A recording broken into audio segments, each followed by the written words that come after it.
helicopter with the closed face of the bat and smashes the ball over the long on or mid-wicket. This may have been one of the few occasions when he opened the face of the bat with the helicopter in play.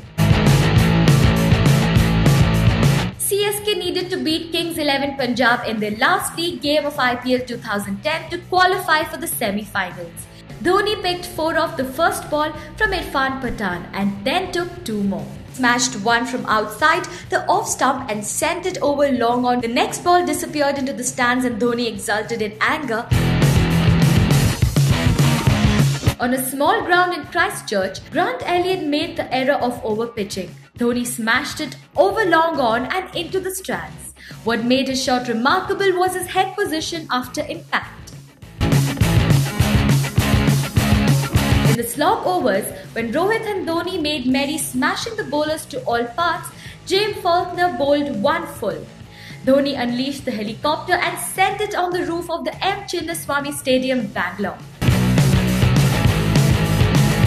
Dhoni got his bat down and helicoptered it over mid-wicket. The world's most dangerous limited overs bowler was humbled with that one morale-crushing strike. One of its first appearances came during an ODI at Goa. When India touched down in Pakistan in 2006, Dhoni had established himself as the exciting young batsman. On a tough wicket at the Queen's Park Oval, India and Sri Lanka battled for the trophy. Rohit Sharma's dismissal brought Dhoni at the crease and opened the floodgates for Sri Lanka.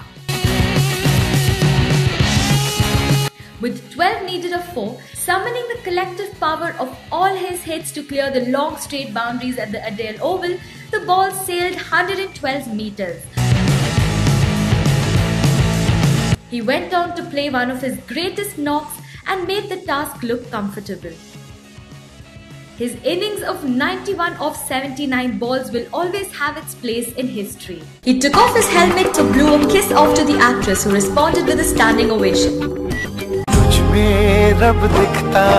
Indian batsman Rohit Sharma has become the first man to hit 250 in a one-day international. His 264 in the 4th ODI against Sri Lanka beat the previous world record